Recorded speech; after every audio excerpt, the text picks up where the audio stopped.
It's officially December, it's finally cold outside, so I'm here today with some Christmas and winter horror film recommendations.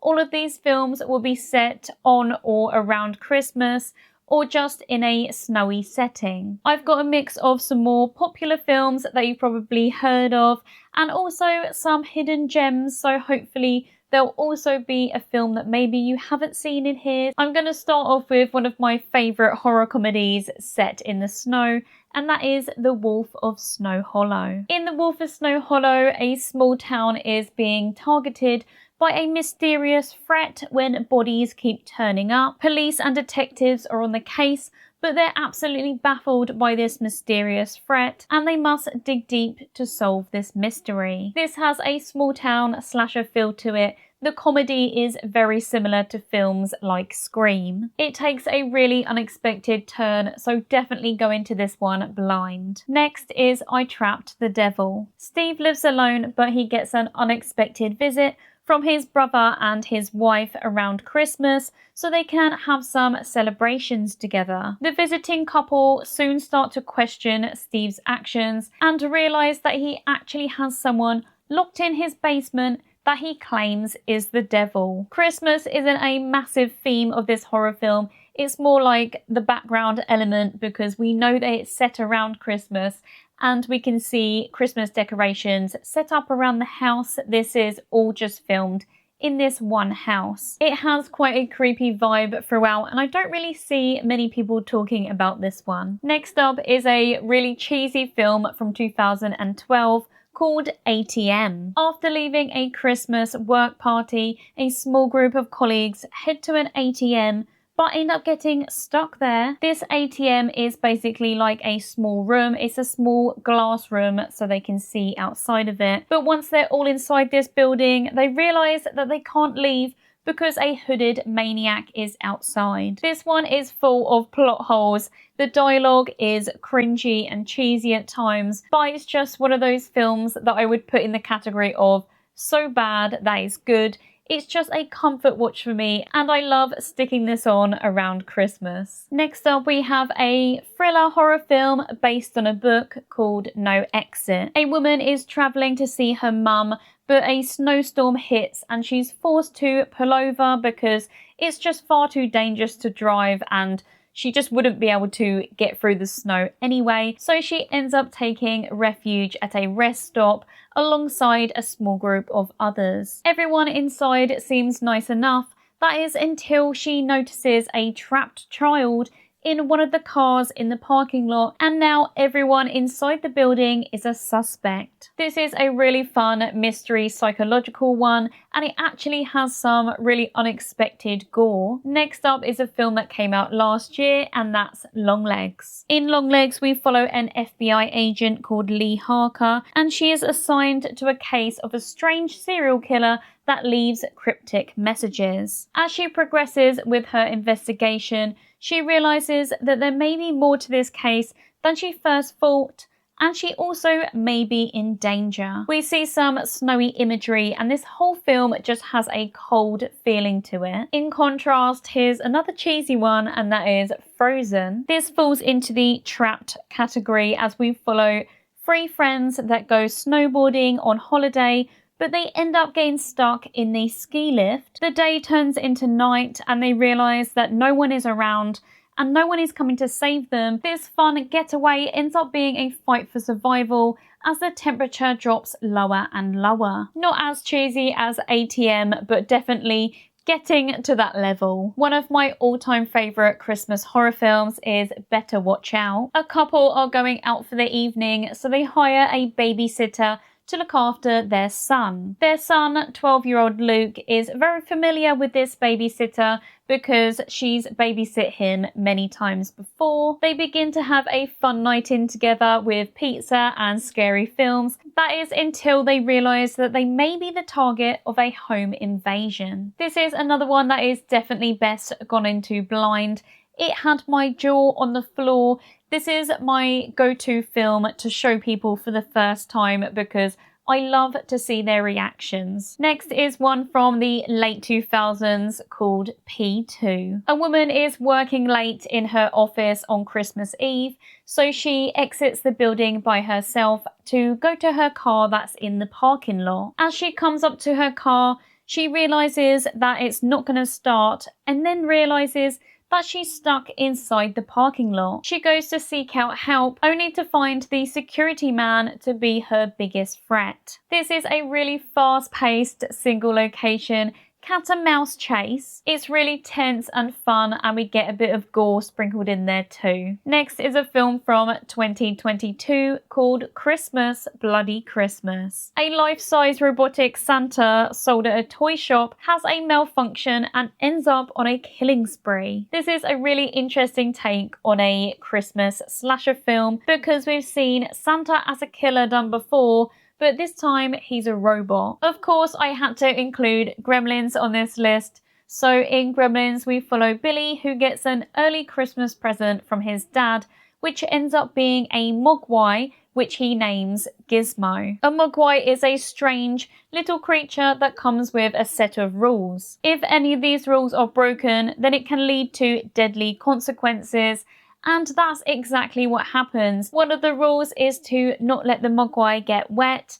Another one is to not let it eat after midnight. And the last one is to keep it away from sunlight. Gremlins are set on causing destruction and disaster everywhere they go. This, in my opinion, is one of the best films to watch around Christmas. Next is a film called The Leech. A homeless man shows up at church and the priest offers him to come and stay at his house for the night. As the title suggests, this ends up being a decision that the priest quickly regrets, as the man just expects more and more. If you like films like Funny Games and Speak No Evil, then this is a kind of similar situation but set around Christmas. Next is a film where the killer is dressed as Santa, and that is Silent Night, Deadly Night.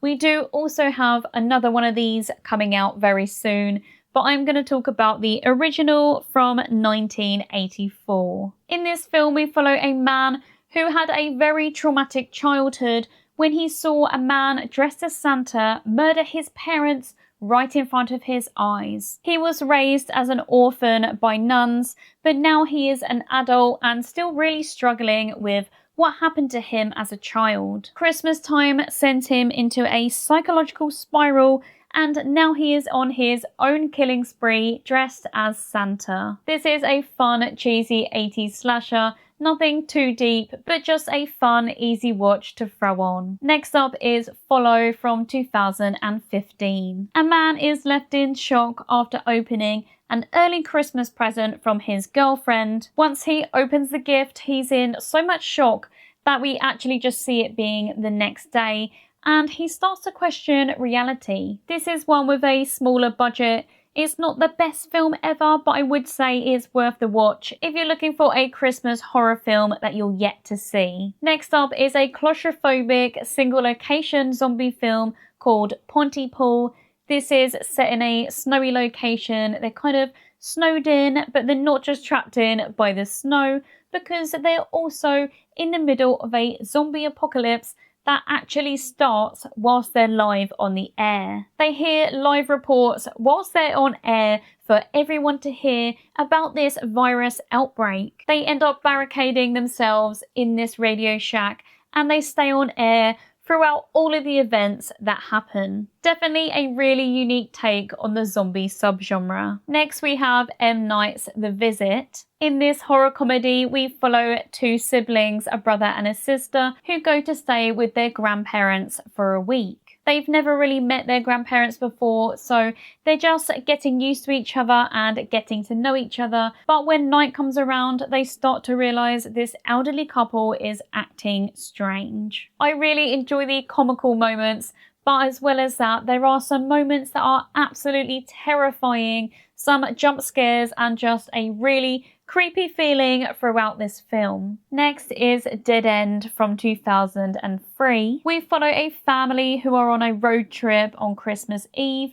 They're on a road trip so they can arrive and spend Christmas with the rest of their family. things start to get a bit weird when the road that they're on seems to be never ending, and then they realise that they may be being pursued by something paranormal. We don't get too many paranormal horror films set around Christmas, so this one is really fun, especially with it also being set on the road, which is one of my favourite locations for horror films. This stars Lin Shaye, who is an absolute horror icon. We now have a fun and light-hearted one called It's a Wonderful Knife. We follow Winnie, who is having a really stressful time. She ends up saving her town from a killer on Christmas Eve, but she's left with so much trauma, so makes a wish that she was never born, which ends up coming true when she gets sent to a parallel universe where she doesn't exist. Obviously, because in this new reality she was never born, she never stopped the killer, so she must now devise another plan to put a stop to this maniac. This is a horror comedy very similar to films like Freaky, Happy Death Day and things like that. My next recommendation is Wind Chill. It's college break and students are travelling home for Christmas. Two students decide to share a ride home together for the holidays.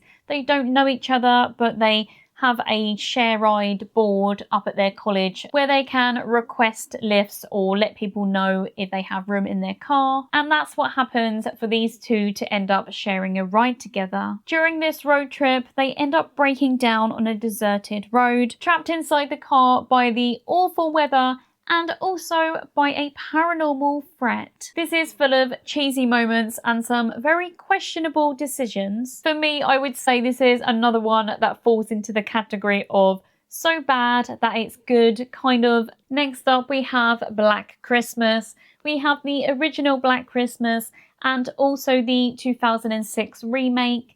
They both surround sorority girls who get targeted by a deranged serial killer around Christmas time. These slasher films start with some very strange phone calls, leading to some very brutal kills. Next we have 30 Days of Night, which is a vampire film about a small town that goes on lockdown for 30 days a year where they just get complete darkness. During these 30 days of darkness, a group of vampires head to the town to cause destruction. This is obviously prime time for them because vampires can't be out in the light and there is no sun at all for 30 whole days. A couple have to decide if they're going to fight back against these bloodthirsty beings or if they're going to try to hide and wait out the 30 days. Obviously, I had to include Krampus. Krampus is a demonic, ancient, evil spirit that comes to visit young Max and his family during the holiday season. We don't just get Krampus, we also get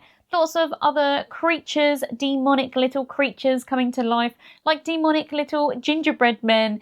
This is a horror comedy. It's a lot of fun. The next one is a bit deeper and a bit heavy, and that is The Apology. A grieving woman, still left absolutely traumatized after the disappearance of her daughter 20 years ago, is preparing to host for the family this Christmas, but her estranged ex-brother-in-law turns up unannounced, which leads to some sinister events. This is a revenge film and it's definitely not one to go into blind because there is some heavy topics. It's different from the rest, but definitely won't leave you in a happy holiday spirit. A film that I've recently spoken about in my Netflix recommendations is Till Death. This has a snowy setting where we follow a couple who go to one of their holiday homes, but the wife wakes up handcuffed to her dead husband. This ends up being a fight for survival as she is pursued by some rather persistent hitmen. I really enjoyed this unique concept. It's a tense survival cat and mouse chase. Of course, I had to talk about John Carpenter's The Thing, where we follow a group of men who are in Antarctica. They're a research team and they end up getting hunted by an alien that can shapeshift, that can appear as a human. Red Dot is a wilderness survival horror film where we follow a couple who are backpacking in the snowy wilderness to rekindle their marriage, but they end up getting targeted and hunted by a shooter. This film isn't too long and it takes some really interesting turns. Osgood Perkins, the Blackcoat's daughter, is set over winter break, where we follow two students at an all-girls boarding school when they end up being stuck there because of the heavy snow. The girls end up getting targeted by an evil supernatural entity, which leaves them in a really stressful situation. Definitely an underrated Osgood film in my opinion. My next recommendation is based off of a Stephen King novel called Dreamcatcher. In this film, we follow a group of friends who go on a snowy camping trip together, but they start to realize that the town they're staying in may be infested with an alien parasite. This has some really funny moments, especially when the alien parasite goes into people. It does drag in areas and some of the acting is questionable, but if you want something similar to The Thing, obviously nowhere near as good.